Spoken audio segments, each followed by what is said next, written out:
पाकिस्तान ने Duckworth Lewis method के तहत बांग्लादेश को दूसरे एक रोज़ा मैच में 128 रन से शिकस्त देकर सीरीज में ज़बरदस्त कमबैक किया।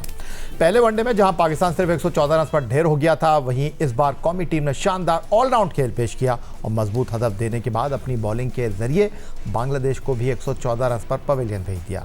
मैच में पाकिस्तान को जारहाना आगाज नौजवान ओपनर मास सदाकत ने फराहम किया, जिनकी 46 गेंदों पर 75 रन की दिलकश इनिंग ने टीम को फ्लाइंग स्टार्ट दिया और इब्तिदा ही में मैच का रुख पाकिस्तान के हक में मोड़ दिया।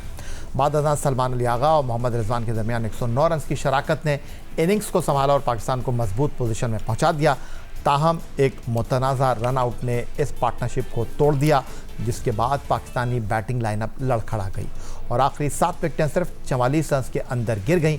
बांग्लादेश की जानिब से मेहदी हसन मिराज, रिशाद हुसैन ने मौसर बॉलिंग करते हुए पाकिस्तान को 274 रन तक महदूद किया, लेकिन जवाब में पाकिस्तानी बॉलर्स ने नापी तुली और लेंथ के साथ मेज़बान बैटिंग लाइनअप को मुकम्मल काबू में रखा।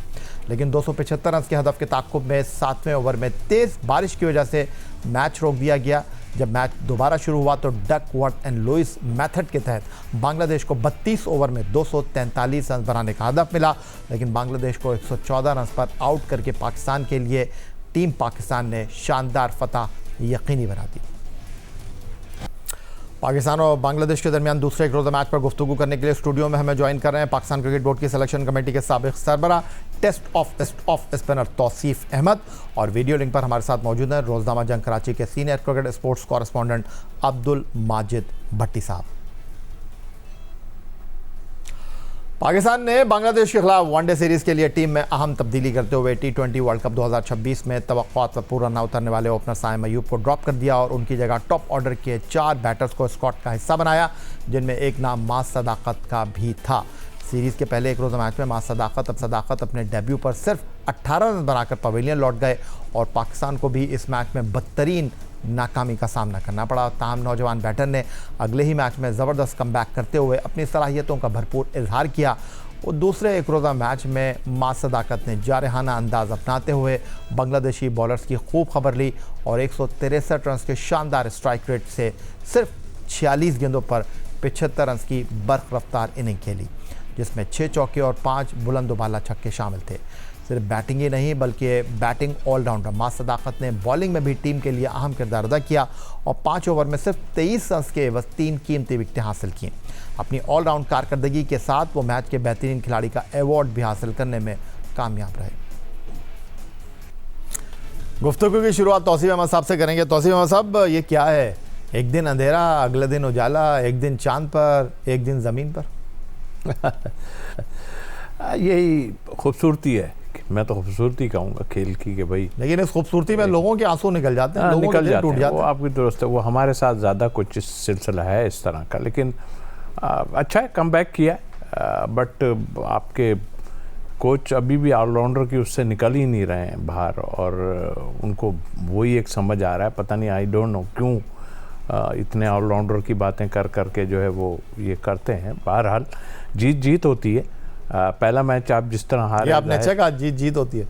हाँ, जीत होती है। अब तो कह के थक गए ना, अब क्या बात करे आदमी इस बात पे कि आप गलत खिला रहे हो या सही खिला रहे हो, क्यों कर रहे हो, क्योंकि इस बच्चे ने बड़ा अच्छा खेला। मैं आज देखा इसकी इनिंग और जाहिर है यंग है और परफॉर्मेंस भी इसने की हुई है उसमें, बट ऐसे पता नहीं कितने लोगों ने की है परफॉर्मेंस। और वो क्या कहते हैं, किस्सा क्या बन जाता है, वो पारीना बन जाता है आदमी। तो किधर हैं वो बाकी सब? तो आई होप कि ये कुछ नहीं लग रहा मुझे, तो नाराज लग रहा है मुझे थोड़ा नहीं, ये आई होप कि किसी के पसंद के हों ये, तो जाहिर लंबा जाएंगे, क्योंकि इससे ज़्यादा बहुत लोग खेले हुए हैं और वो गायब होते चले जा रहे हैं और अंडर 19 लेवल पे भी और कई चीज़ों पे ऐसा सिलसिला है। बट आई थिंक ठीक है, इस वक्त की हद तक तो हमें नज़र आ रहा है। हमें अब देखना ही है कि किसको पसंद आ रहा है कि ये बच्चा स्कोर कर रहा है, किसको पसंद नहीं आ रहा है। ये सब चीज़ें देखनी पड़ेंगी, इसलिए कि पसंद नापसंद की चीज़ें तो यहाँ पे नज़र आ रही है। अच्छा, तो हम ये कह सकते हैं तौसीफ अहमद साहब, पाकिस्तान को एक और मैच विनर मिल गया, पाकिस्तान को एक और फ़ख्र ज़मान मिल गया, क्योंकि आपको पता है हम लोग तो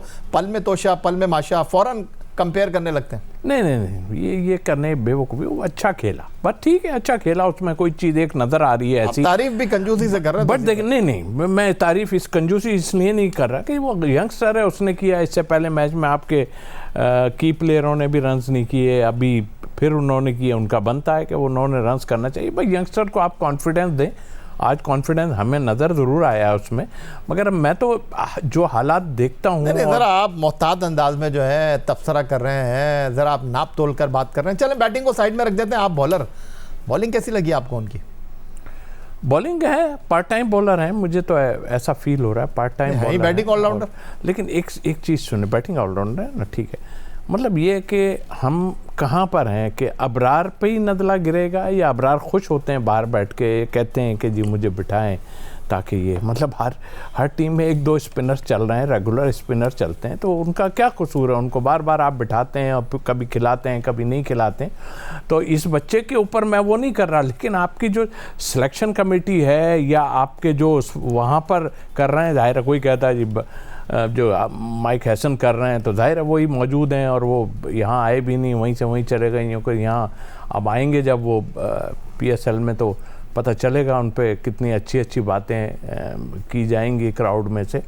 तो मेरा ख्याल है कि उनका तरीक़ाकार अब तक मुझे तो समझ नहीं आया। मैं आपके चले आपको तरीक़ाकार समझ नहीं आया, लेकिन फतह पर भी आप तनकीद के नश्तर बरसा रहे हैं। तो लोग आपको कह रहे हैं कि आप ही अपनी अदाओं पे जरा गौर करें। नहीं, फतह पे मैं नहीं कर रहा। मैं तो एक क्राइटेरिया जो है ना उसको। अच्छा चले, मैं भट्टी साहब को भी इस गुफ्तगू में शामिल कर देता हूँ। भट्टी साहब, गुफ्तगू आपने सुनी तौसीफ, और खुलकर इन्होंने जो है वो टीम की तारीफ नहीं की, और इन्होंने कहा जीत गए कोई बात नहीं, लेकिन बहुत सारी चीज़ों पर इनको सवालात हैं। ये जो तौसीफ अहमद साहब ने सवाल उठाया है अबरार के हवाले से, मेरे खुद नहीं समझ आ रहा। अगर आपको याद हो, जब हमने इंग्लैंड के मैच में बाहर बिठाया था अबरार को, तो कुछ दबे दबे लफ्ज़ों में कहा गया कि जी अगला मैच उनको खिलाएंगे क्योंकि अबरार फिट नहीं है। लेकिन मेरा सवाल आपसे ये है कि एक ही आपके पास टॉप क्लास स्पिनर है, उसकी आप सब्र का इम्तिहान कब तक लेंगे? जब दिल चाहता है, जिसको बिठाने की बारी होती है, अबरार का नाम काट देते हैं। बहुत शुक्रिया याहिया। देखें, यही वो चीजें हैं जिसकी वजह से तौसीफ अहमद या हमारे दूसरे जो साबिक क्रिकेटर्स हैं, वो पाकिस्तान क्रिकेट से दिल बर्दाश्ता हैं और वो फिर क्रिटिसिज्म करते हैं। आपको याद होगा कि तकरीबन कोई 24 घंटे पहले की बात है, अबरार अहमद को जो इंग्लैंड में दी 100 होना है, उसमें इंडियन फ्रेंचाइज ने कोई 7 या 8 करोड़ रुपए में अबरार के साथ उन्होंने मुआहिदा कर लिया। और वो जो खातून थी जो उसकी फ्रेंचाइज ओनर थी, उन्हें सोशल मीडिया पर इंडियंस की तरफ से बहुत ज्यादा बुरे अल्फाज इस्तेमाल किए जा रहे हैं कि आपने एक पाकिस्तानी को क्यों ले लिया, और जिस तरह की वो गंदगी कर सकते हैं वो कर रहे हैं। लेकिन घर की मुर्गी दाल बराबर, हमारा जो प्रीमियर स्पिनर है उसको हम खिलाने के लिए तैयार नहीं है। नहीं भट्टी साहब, मैं खुलकर आपसे पूछ रहा हूँ, क्या अभी शादाब के लिए आप लाइनअप जो है वो बिछा रहे हैं? क्या अभी आप को लगता है कि जी शादाब, क्योंकि जब भी अबरार को बाहर बिठाने की बात होती है तो एक जहन में ये सवाल आता है कि जो आपके हेड कोच है माइक, वो शादाब को किसी तरह टीम में सेटल करना चाह रहे हैं। ये वो बात है जो इस वक्त लोगों के जहनों में मौजूद हैं, और आप भी अच्छी तरीके से जानते हैं। क्या ऐसा ही है? देखें, वनडे फॉर्मेट में तो मेरा ख्याल में शादाब खान की जगह नहीं बनती। नहीं, वजह फरमाया आपने, 2023 के बाद से वो खेले नहीं है वनडे। जो उसको लाने की कोशिश करेगा वो फिर बारूदी सुरंगें ही उसके लिए बिछाएगा, क्योंकि इस फॉर्मेट में अभी आप देखें, फैसल अकरम हमारे डगआउट में बैठा हुआ, उसको जगह नहीं मिल रही। माज सदाकत ने आज बॉलिंग में 3 आउट कर दिए, सलमान अली आगा भी ऑफ स्पिन करवा लेते हैं।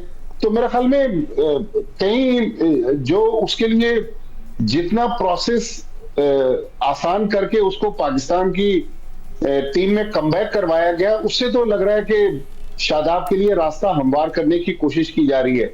मेरे ख्याल में अगर कोई ये करेगा तो वो फिर ज्यादती होगी पाकिस्तान क्रिकेट के साथ। लेकिन जो दुनिया का इस वक्त नंबर 1 स्पिनर है अबरार अहमद, उसमें टीम मैनेजमेंट को एतमाद नहीं है, हमारे हेड कोच को तो बिल्कुल एतमाद नहीं है, क्योंकि यहाँ तो शाहीन शाह कप्तान है, पिछले फॉर्मेट में सलमान अली आगा कप्तान थे और टेस्ट मैचेस में शान मसूद कप्तानी करते हैं, लेकिन हम देखते हैं कि अबरार अहमद पाकिस्तान की टीम में हमें नजर नहीं आ रहे। तो मेरे ख्याल में मोहसिन नकवी साहब को ये मामला देखना पड़ेंगे, क्योंकि पाकिस्तान क्रिकेट बोर्ड का जो कानून है उसके मुताबिक जब टीम सिलेक्शन कमेटी सबमिट करती है तो फाइनल अथॉरिटी, हालांकि मोहसिन नकवी साहब मुझे पता है कि इंटरफेयर नहीं करते, लेकिन अगर अबरार जैसे बंदे को गैर जरूरी तौर पर बाहर बिठाने की कोशिश की जाती है तो चेयरमैन साहब को मेरे ख्याल में इंटरवीन करना चाहिए।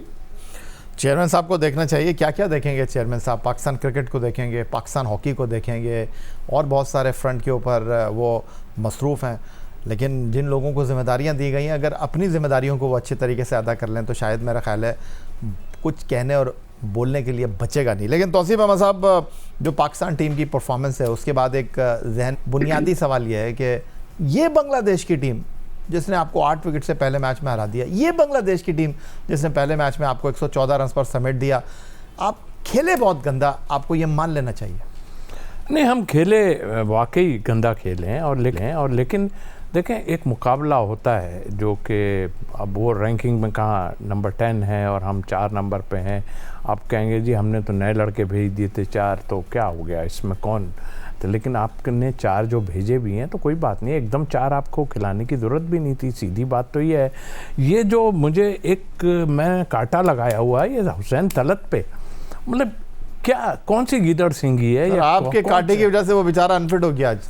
बस साहब, अनफिट होना ये तो कुदरत। देखें ना, एक साहब है ना, अभी वो भट्टी साहब जो बात कर रहे हैं ना जिसके बारे में, ये कुदरत का निज़ाम जो है ना, वो कुदरत का निज़ाम तो सबको पता है क्या होता है। ये अपना बनाया हुआ जो निज़ाम है ना, जो कुदरत का निज़ाम कहते हैं, तो ये उन्हीं के लिए हो रहा है ये सिलसिला कि एक स्पिनर को आप बिठा देते हैं, एक को ये कर देते हैं, आपको ये, उन्हीं के लिए सारा ये बिसात बिछाई जा रही है, अब तक बिछाई जा रही है। मुझे तो हैरत है कि क्या कौन लोग हैं यार, इनके बारे में मालूम तो करो, कहाँ से आ रहे हैं और क्या कर रहे हैं ये। मतलब कोई पूछने वाला नहीं है, या इन पर कोई ऐसे जादू कर दिया जाता है कि ये इनकी ज़बानें बंद हो जाती हैं सबकी, जो चाहे सिलेक्शन कमेटी हो या दूसरे हो। मतलब अंधेर आप उसमें लेके आते हैं तो टॉप क्लास में डाल देते हैं बगैर फिटनेस टेस्ट किए। उसके बाद आप एक आपका शान मसूद कप्तान होता है, आप उसको सी ग्रेड में डालते हो। मतलब ये पुरानी बातें जरूर है, मगर क्या है क्या ये, इसका कोई चीज़ निकाल के दिखाए ना आदमी। खुर्शीद आलम साहब वो कह रहे हैं कि आप जब कैमरे के इस तरफ आते हैं तो आप उंगली जो है उठाकर सबको पॉइंट आउट करते हैं। आप खुद भी तो सिलेक्शन कमेटी में रहे, आप खुद भी तो सिलेक्शन कमेटी के सरबराह रहे। आप 2023 की जो टीम बनी वर्ल्ड कप खेलने के लिए जा रही थी, आपने तो डाला था, शायद आपको कोई परफॉर्मेंस ही नहीं थी एशिया कप में उनकी। अच्छा देखिए, खुर्शीद साहब के लिए एक साहब ने कहा था कि वो, मैं तो वो नहीं कहूँगा यार, इतनी बैठते हैं, क्लोज बैठते हैं, सारा कुछ खुर्शीद भाई उनको सब पता है। लेकिन एक साहब ने कहा था कि इनको क्या पता, लेकिन नहीं, आप इतना नहीं, उनको जितना पता है उन्होंने आपके सामने सवाल रखा है। तो आप कह रहे हैं आपको क्यों टीम में रख दिया, वो कह रहा भाई 2023 में आपने भी तो भेजा था। जी हाँ, भेजा था, बिल्कुल हमारे पास चॉइसेस अब तक नहीं आ रही, मगर नहीं, उसामा मीर थे ना सर, आप सुन लेना, अबरार को आपने वो रिजर्व में रख दिया था। सुन तो लेना, आज आप अबरार के वकील बनकर केस लड़ रहे हैं और उस वक्त वर्ल्ड कप में आपने अबरार को जो है वो रिजर्व में रख दिया था। भैया उस वक्त में और कितने साल गुजर गए ना, उसके बाद क्या क्या होता रहा आपको पता है। उस वक्त के इनसाइड हमें पता है। मैं इस वजह से नहीं कि मैंने किया, मेरे साथ 3-4 और लोग भी होते हैं, सम टाइम आदमी खामोश होता है, ये अपनी जगह, मगर ये जो अंधेर मचाया हुआ लब सी लिए थे आपने, देखिए लब सीना ज़रूरी हो जाता है वहाँ जाके। और अब इस मुल्क के उसमें आपको मैं बोल ज़रूर रहा हूँ, लेकिन फैक्ट है ना, अगर कोई मैं अगर जो बात कह रहा हूँ वो दूसरे भी कह रहे हैं, इट मीन्स के वो ठीक कह रहे हैं ना, कि किसी के लिए, शायद आपके लिए किसने अच्छा कहा, सिर्फ उनके ससुर साहब ने अच्छा कहा। उन्होंने कहा जी वो तो पांड्या से भी बड़ा ज़बरदस्त ऑलराउंडर है यार। मैं तो हैरत में रहता हूँ कि मतलब क्रिकेट खेले हुए लोग इतनी फेवर, और वो भी किसी और की कर लो तो बुराई नहीं आएगी आप पे, आप अपने फैमिली मेंबर की कर रहे हैं इतनी फेवर। यार अंधेर है यार, या तो आंखों पे पट्टियां आप लोगों ने बांध ली हैं सबने, या आपके ऊपर कोई ऐसा बंदा बैठा हुआ है जो अल्लाह माफ़ करे, कोई कुछ नहीं बिगाड़ सकता। चले माफ़ कर दिया हमने। भट्टी साहब मैच की तरफ आ जाते हैं ज़रा वापस।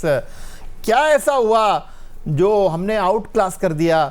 बारिश और उसके बाद बांग्लादेश की बैटिंग लाइनअप जो है वो रसीदा पत्तों की तरह बिखर गई और बिल्कुल भी अलग टीम नजर आई। क्या आप कहेंगे कि मास ताकत का जो अटैकिंग स्टार्ट था उसने इस मैच के टोन को सेट कर दिया? बिल्कुल याहिया, जो मास सदाकत ने 76 रन की इनिंग्स खेली है ना, जिसमें 5 छक्के भी थे, और मास सदाकत देखें एक प्रोसेस से गुजर के आया है। अभी रिसेंट पास में पाकिस्तान अंडर 19 देख लें, पाकिस्तान शाहीन्स देख लें, डोमेस्टिक क्रिकेट देख लें, मास सदाकत हर सतह पर स्कोर कर रहा है।